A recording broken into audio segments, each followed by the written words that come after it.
Hi, everyone. Welcome to another Mental Health Monday. We are here again with one of our community partners, our representatives, Lay, and today we will have the topic of misconception of addiction among survivors of trauma. Thank you. So again, I'm Lay. I'm an intern at IVAT, and today's topic is on misconceptions of addiction among survivors of trauma. So before I dive into substances and misconceptions and stigma, what is trauma at a glance? So trauma can be an injury that is physical, psychological, or emotional to you or your loved ones, or an injury that you witnessed is happening to others.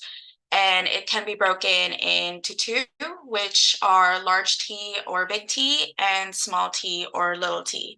So large T's are events that can bring distress and helplessness to the individual. So examples of these are terrorism, natural catastrophes, and sexual assault. They can also be events that are considered to be prolonged stressors. So if you're in a war zone constantly, or if you're in an environment where you're experiencing abuse or neglect or witnessing domestic violence. So essentially, large T's are situations where an individual's life is being threatened. While on the other hand, small t's are circumstances where the individual's life is not necessarily threatened, but can still cause trauma or impact the individual's mental and emotional well-being. So this can be divorce, infidelity, or financial hardships. And since we've had kind of like a brief at a glance of trauma, I wanted to talk about statistics of substance use. So hours ago, my slides had 2020 survey because they didn't have that when I was checking, but thankfully I was able to look it up again earlier this morning and found out that they just released an updated survey. So this information is based on a 2022 survey, and they found out that among people aged 12 and above in 2022, 59.8% used tobacco products, vape nicotine, have used alcohol or used an illicit substance in the past month, which they also define as current use. I don't know exactly what they meant by the past month since they weren't very specific to it, but this is the breakdown that they had. 48.7% reported that they drank alcohol, 18.1% reported that they used tobacco products, 8.3% reported that they used vape nicotine, and 16.5% reported that they used an illicit substance. And in 2022, 70.3 million people aged 12 and above used illicit substances in the past year. And they found out that marijuana was the most used illicit substance, with 22% people age 12 and above using it in the past year. And it's also important to keep in mind that they mentioned here marijuana is considered as illicit substances, and in some states it might be considered as an illicit substances, while in some states it could be already legalized.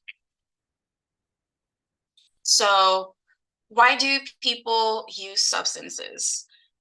A lot a lot of the reasons why um, individuals use substances that are not stigmatized is for recreational purposes. So this can be seen among people who drink alcohol or who smoke nicotine, vape, or tobacco. And in some states, it could be the recreational use of cannabis. Sometimes people use substances for self-medication, and this could be to treat symptoms of certain medical health conditions. So this could be to relieve someone's headaches or reduce their fever or even treat their allergies.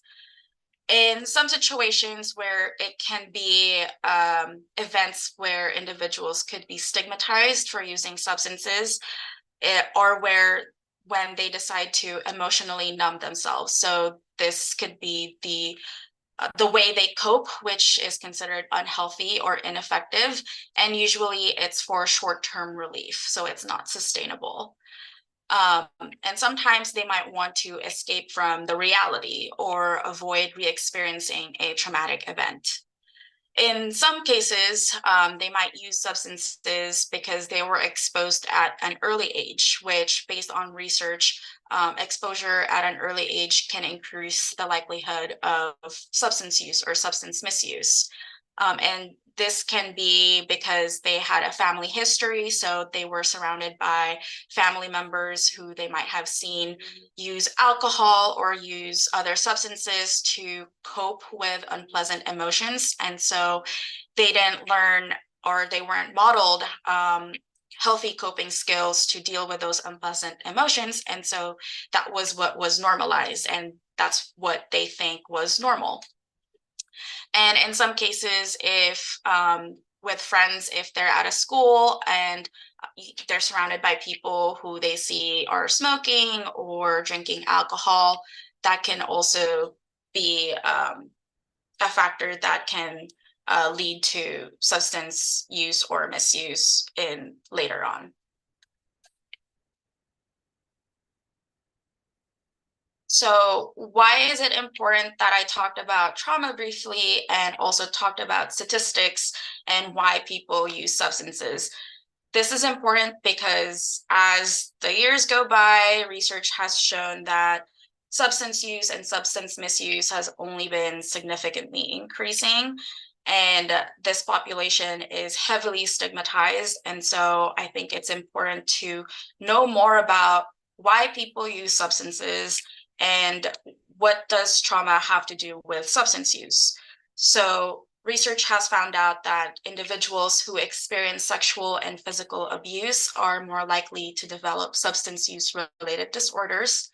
Substance use disorders are common consequences of childhood trauma because people use substances to cope with the painful and horrible experience and or stress. So what I kind of brought up in the previous slide.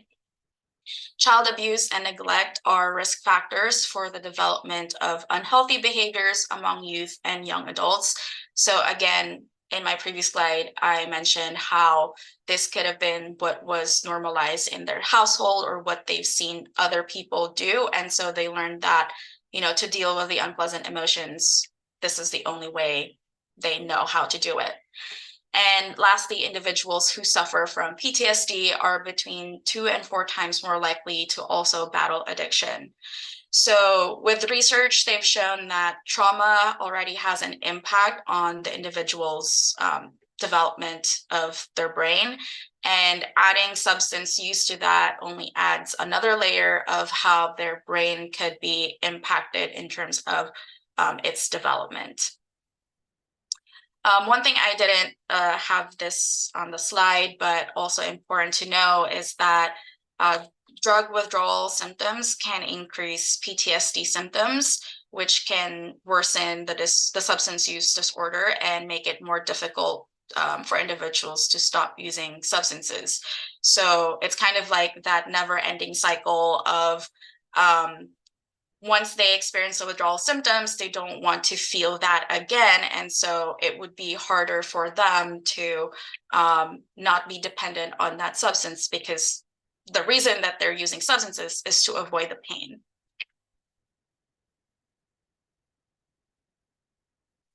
Here are a list of common substances that people use or end up misusing. And the top three are the easiest substances to access. So alcohol, cannabis, nicotine, and tobacco products. This includes also vapes, prescribed medications, and over-the-counter medications. So we know alcohol, cannabis, nicotine, and tobacco, they're legal to buy. Cannabis can be legal in some states to buy. And with nicotine and tobacco, California actually has banned menthol cigarettes and flavored vapes because of their concern that adolescents are getting addicted to nicotine. With alcohol, I did want to emphasize, like this is kind of like the most common substance that we see people use. And more frequently, we don't realize how harmful or hazardous drinking behaviors can be. So think about how if there are, good news, or if we're trying to celebrate something like a milestone or even holidays, there's almost always alcohol served. And even in sports, right? Like how we bond with others, there's almost always alcohol involved. And on the other side, when we're sad or when we're feeling stress and want to decompress or de-stress or unwind and relax, sometimes alcohol is part of that. Another thing to keep in mind when it comes to alcohol is that thinking about college cultures where binge drinking is normalized and heavy substance use is often found in colleges. So after college, this behavior could still be carried on and not realize how this can impact their different areas of their lives, or even consequences and its impact on their brain. So that said, what are the impacts of substances or continued use of substances? First, impaired judgment or impairment in their decision making, which can eventually affect different areas of their lives, as I said earlier. So this can be, increased absences at work or school. So if they are too hungover or constantly hungover, that prevents them from, being able to go to school or being able to go to work. Or if they're experiencing withdrawal symptoms. And so that could also affect how they show up in other areas of their lives. The next one is impulsivity. So if you're using substances, it can increase the likelihood of you engaging in risky behavior, which can, get you potentially in trouble.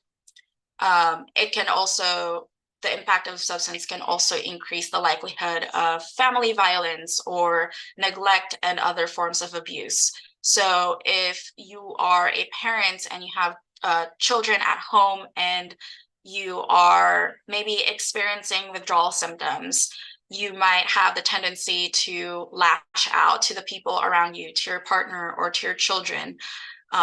Or in some cases, if you are experiencing withdrawal symptoms and are too busy looking for a way to relieve those symptoms, then it could end up with you neglecting your children. Another impact of substance use is the worsening of affective disorder symptoms or other mental health conditions. So an example could be someone who's experiencing depression. So alcohol is considered to be a depressant. And so if you're experiencing depression and you are coping with it by drinking or coping with things in life by drinking, then this could only exacerbate or worsen the symptoms you're experiencing. And same with other mental health conditions. So could be bipolar or schizophrenia or other conditions where it could increase the intensity or severity of your symptoms. So could be an increase in your impulsive behavior or paranoia or hallucinations and so on. Another impact of substances is poor cognitive functioning. So this could be affecting your ability to pay attention or concentrate, or in some cases, your memory. So for example, with alcohol, especially in college, if there's binge drinking involved, then, tendency could be blackouts where they don't remember what happened. And this is also where it's important to consider how early they were exposed to substances. So again, like I mentioned earlier, substances influence the development of the brain. And if there is trauma there or a history of trauma, that also adds to kind of like how their brain was wired. And so attention, memory can even, be more affected in those circumstances. Another impact of substances, specifically to alcohol, is Korsakoff syndrome. So this is a result of severe alcohol misuse. And this is essentially a memory disorder that results from a vitamin deficiency. So again, kind of if there's constant binge drinking and severe alcohol misuse throughout the years, an individual can develop this. And lastly, an impact of substances could be to the relationships of that individual. So substance use or substance misuse can create rifts in the relationship with their family members, their friends, or even their partner. So usually the primary cause of the rift would be the betrayal or the lack of trust because of maybe the deception of consequences of the substance use.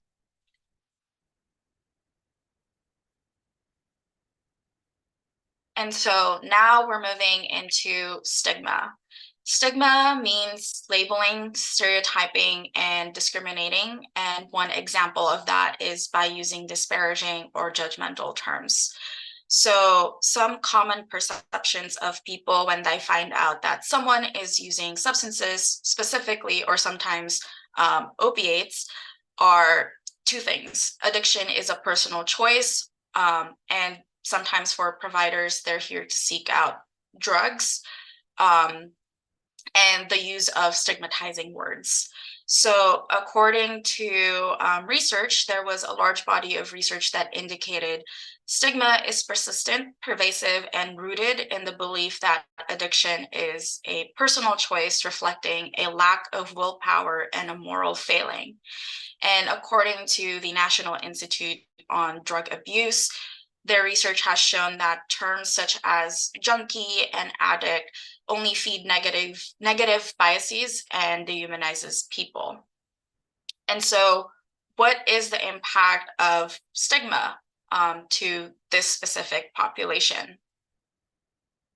They might not seek help because of the fear of the judgment. And because of that fear of being judged, they might not disclose their history or if they're currently using substances in medical settings, because there could be that stigma or judgment that if they're showing up at the emergency room, for the most part, the automatic thought would be that they're seeking to relieve their withdrawal symptoms, which can lead to poorer quality of care.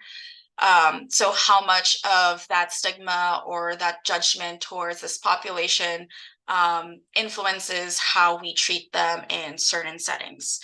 And because of the stigma attached to substance use or substance misuse, they can eventually have limited access to specific programs.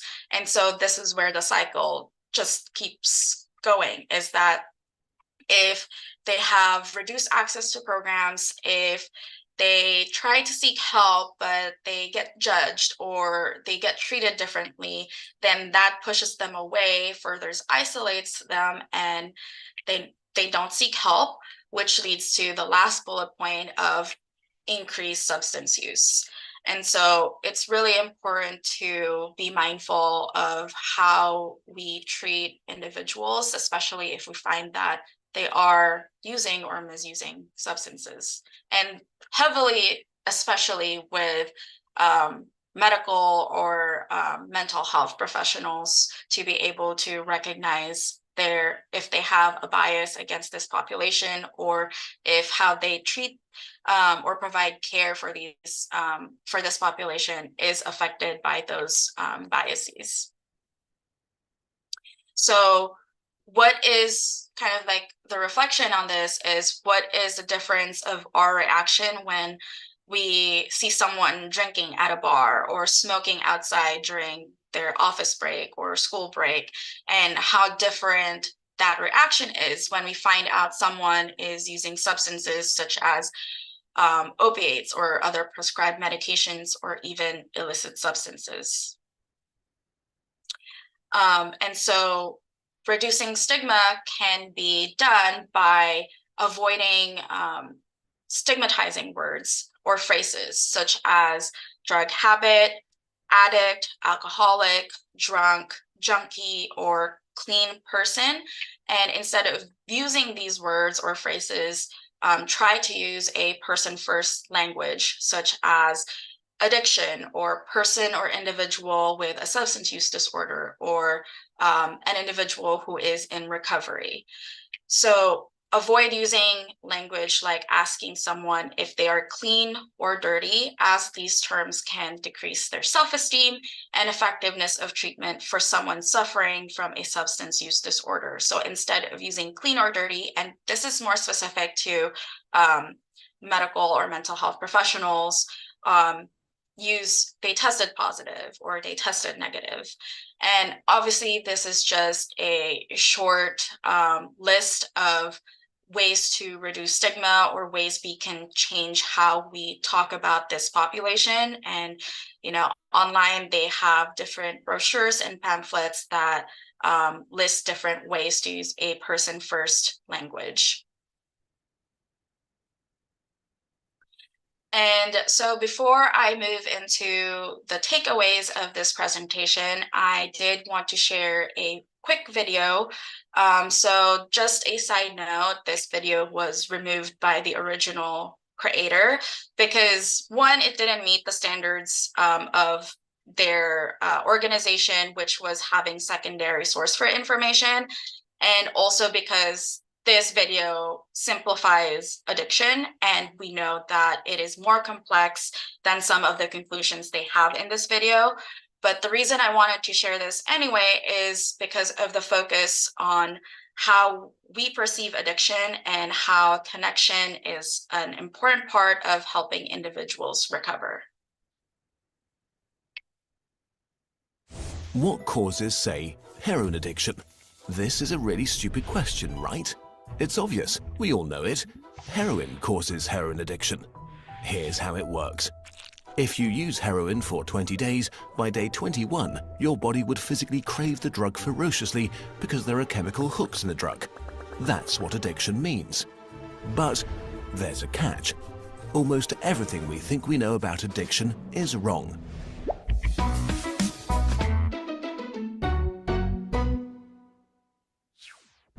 If you, for example, break your hip, you'll be taken to a hospital and you'll be given loads of diamorphine for weeks or even months. Diamorphine is heroin. It's in fact much stronger heroin than any addict can get on the street because it's not contaminated by all the stuff drug dealers dilute it with. There are people near you being given loads of deluxe heroin in hospitals right now, so at least some of them should become addicts. But this has been closely studied. It doesn't happen.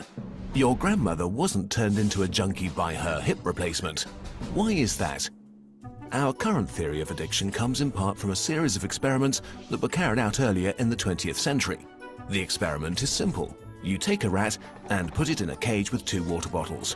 One is just water, the other is water laced with heroin or cocaine. Almost every time you run this experiment, the rat will become obsessed with the drugged water and keep coming back for more and more until it kills itself. But in the 1970s, Bruce Alexander, a professor of psychology, noticed something odd about this experiment. The rat is put in the cage all alone.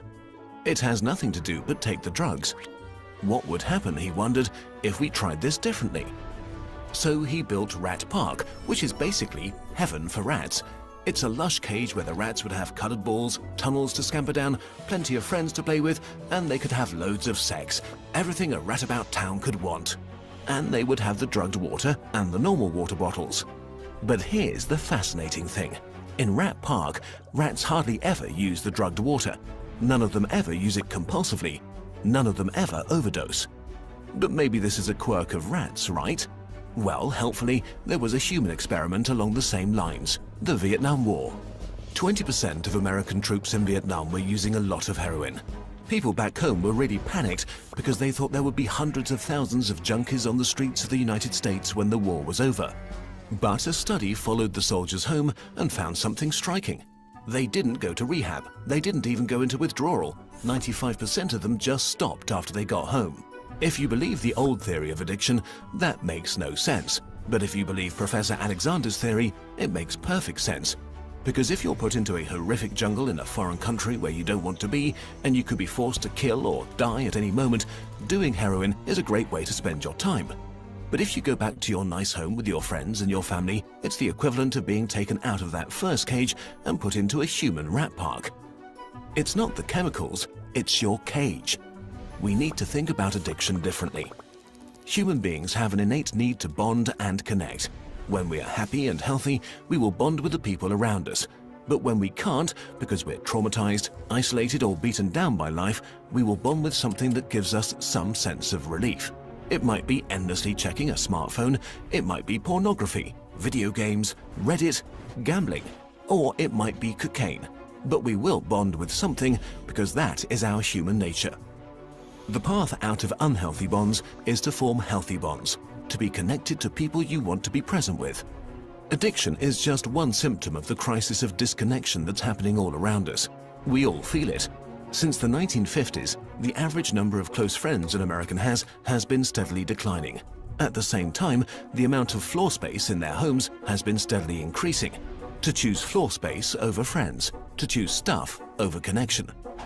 The war on drugs we've been fighting for almost a century now has made everything worse. Instead of helping people heal and getting their life together, we have cast them out from society. We have made it harder for them to get jobs and become stable. We take benefits and support away from them if we catch them with drugs. We throw them in prison cells, which are literally cages. We put people who are not well in a situation that makes them feel worse and hate them for not recovering. For too long, we've talked only about individual recovery from addiction. But we need now to talk about social recovery, because something has gone wrong with us as a group. We have to build a society that looks a lot more like Rat Park and a lot less like those isolated cages. We are going to have to change the unnatural way we live and rediscover each other. The opposite of addiction is not sobriety. The opposite of addiction is connection. So I hope that video was helpful in some way. Again, I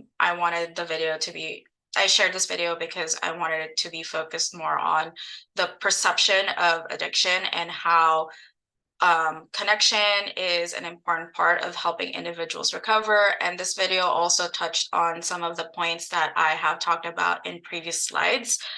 One thing I did also want to bring up is that the verbiage used in this video was stigmatizing. And so just be mindful of that.